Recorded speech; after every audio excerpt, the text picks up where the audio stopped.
जादू का पता कैसे चला? हाँ अच्छा, मैं वो बताने लगी थी। आपके खाने से, आप 4 लोग खाने पे बैठे हैं, वही डोंगा है, वही सालन है, पर कुछ के खानों से बाल बहुत निकलते हैं।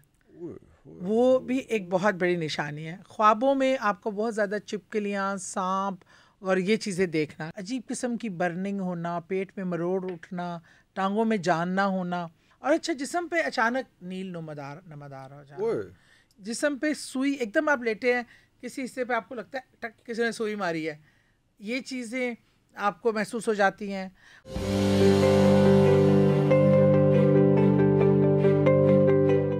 ये आपको अपनी लाइफस्टाइल का हिस्सा बना लेना चाहिए, बिल्कुल ये बनाना चीज़ चाहिए। और आज के दौर में जो बहुत ज़्यादा ये हसद वगैरह उसमें, और आपने सूरह नास की बात की, उससे पहले वाली सूरह जो है उसमें हसद के बारे में सारा बात हो रही, डिस्कशन हो रही, पॉइंट आउट अनाउंस करके हसद करने वालों के शर से महफूज रखने की दुआ, भाई जो आपको ग्रह बांधने वाली, उन पर फूंक के मारने वाली, जादू टूना करने वाले, इन तमाम चीज़ों को सूरह बकरा देख लें। हर आफात से बचने के लिए, प्रोटेक्शन के लिए, आप रात जब अपने कमरे में जाएं, जब घर के दरवाजे लॉक करें, बिस्मिल्लाहिर्रहमानिर्रहीम पढ़ के दरवाजे लॉक करें, इंशाल्लाह चोर तो बड़ी दूर की बात है, वबा भी दाखिल नहीं हो सकती। अच्छा, अब वहाँ पे भी तक हम नहीं पहुँचे कि जादू का पता कैसे चला? हाँ अच्छा, मैं वो बताने लगी थी, बातें कहीं और निकल जाती हैं। असल में ना कुछ आपके साथ इस तरह के, एक तो आपको सबसे पहले बेपनाह सुस्ती, जिस्मानी थकावट, आपके शोल्डर्स पे बहुत ज़्यादा बोझ आना, और आपका ये एरिया जैसे किसी ने गिरफ्त में किया हुआ है। आपके खाने से, आप 4 लोग खाने पे बैठे हैं, वही डोंगा है, वही सालन है, पर कुछ के खानों से बाल बहुत निकलते हैं। वो भी एक बहुत बड़ी निशानी है। ख्वाबों में आपको बहुत ज़्यादा छिपकलियाँ, सांप और ये चीज़ें देखना, गंदगी देखना, और इस तरह की कीड़े मकोड़े और गंदी छिपकली और सांप तो ख़ास तौर पर देखना, ये भी आपका इंडिकेशन है। आपकी एकदम बेजारी और नाउमीदी, और नमाज में रग़बत ना होना, फोकस ही ना होना, और अल्लाह की तरफ कि मतलब कोई भी चीज़ है ना तो आपका दिल उचाट, जैसे नाउज़ुबिल्लाह खुशो खुजू या अजान सुन के जो आपको एक सुकून मिलता है, वो तमाम चीज़ों का ख़त्म होना, और अपनों के लिए भी दिल से जो है एक अजीब सी बेजारी, अनकंफर्टेबल, और आपका दिल चाहेगा बिस्तरे से उठे ना, पाक होने का, पाक साफ रहने का दिल नहीं चाहेगा, गंदगी पसंद, और कभी कभी फ़िज़िकल तकलीफ़ें भी बहुत होती हैं, अजीब किस्म की बर्निंग होना, पेट में मरोड़ उठना, टांगों में जान ना होना, ये चीज़ें भी इन तमाम के आप पर, और अच्छा जिस्म पे अचानक नील नमदार हो जाना, ये बहुत लोग आम समझते हैं हाई को चोट लग गई होगी, फिर देखेंगे दूसरी टांग पे, बाजू पे, जिस्म पे नील खामखा आ जाते हैं। वो भी एक बहुत बड़ी अलामत है इस चीज़ की कि आप पर आप बहुत ज़्यादा अंदर फील होना, जैसे फायरी अंदर से ना घबराहट, और जैसे आग लगी है बॉडी पे, सुई चुभना, कोई एंजाइटी टाइप कोई होती है मुसलसल, या क्या मुसलसल एंजाइटी मीन जैसे आपको कहते हैं ना घबराहट होना, एक होता है ना हार्ट बर्निंग उस टाइप का, जिस्म पे सुई, एकदम आप लेटे हैं, किसी हिस्से पे आपको लगता है टक किसी ने सुई मारी है, ये चीज़ें आपको महसूस हो जाती हैं।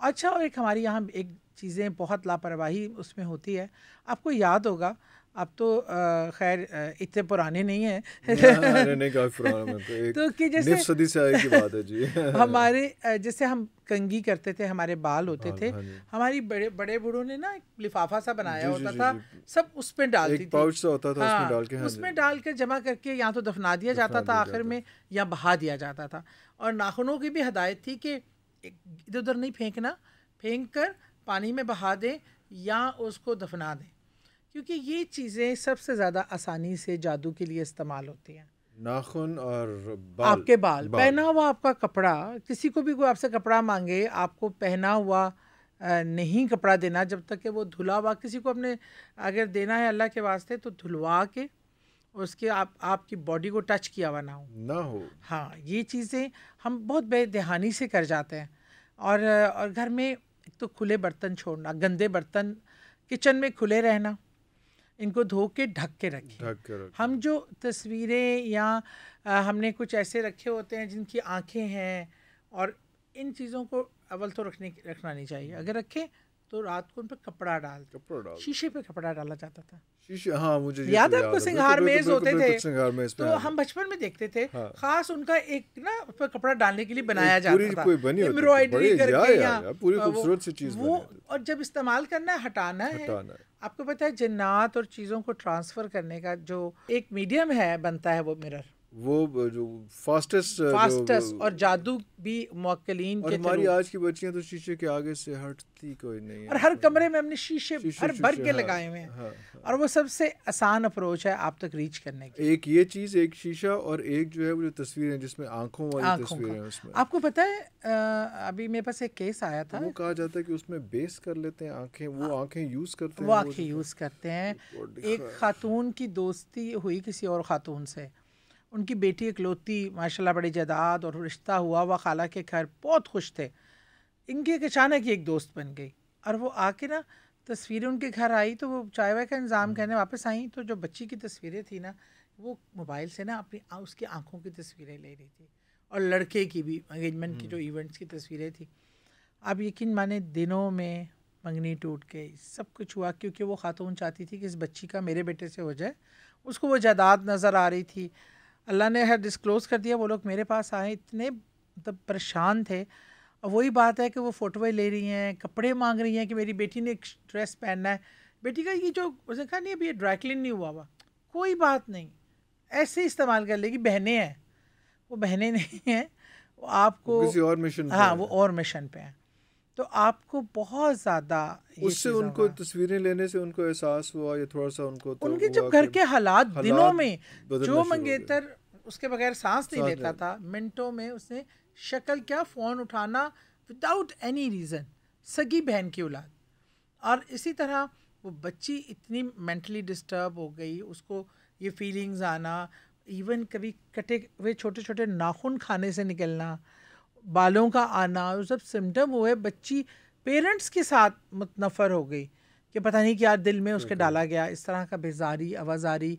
और मैं बताऊँ सुसाइडल अटेम्प्ट भी, जो ऐसे पेशेंट हो जिन पे काला इल्म बहुत एक्सट्रीम लेवल पे चला जाता है। और एक तो इल्म ऐसा होता है जिसे कहते हैं, काले इल्म की मद में कहते हैं उसको हांडी चढ़ाना। हाँ, सुना दुनिया का सबसे ख़तरनाक अमल होता है जो किसी इंसान को मारने के लिए किया जाता है, और उसको उसकी हांडी। यहाँ पता क्या होता है, नाउज़ुबिल्लाह कब्रों में बैठकर मुर्दों के साथ किया जाता है। जैसे हमारा क्यों हुक्म है, एक और हुक्म का मैं बता दूँ कि आप अपने लोगों को गुस्ल खुद अपने घर वाले दें। हाँ। सबसे पसंदीदा ये है। हाँ, बच्चियाँ अपनी माओं को दें, बच्चे अपने बापों को दें, जिस तरह भी है, जो भी घर का फ़र्द है। तो क्योंकि ये गुस्ल कराने वालियाँ या वाले इन जादूगरों के साथ वो उनको पैसे वैसे दे के तावीज़ मुर्दे के मुंह में या किसी प्राइवेट पार्ट में रखवा दिया जाता है, और वो दफन हो जाता है। फिर जिसके लिए रखवाया जाता है वो नहीं बचता, क्योंकि ना वो तावीज़ निकल सकता है फिर बाहर, ना उसका कोई हल हो सकता है। अच्छा, ये भी एक इसमें बात है कि ये भी एक ज़रूरी चीज़ है कि अगर कोई तावीज़ या कोई चीज़ है, अगर उसका एंटीडोट करना है कहीं किसी आमिल से, या उसको ख़त्म करवाना है, तो तावीज़ तक पहुंचना पड़ेगा।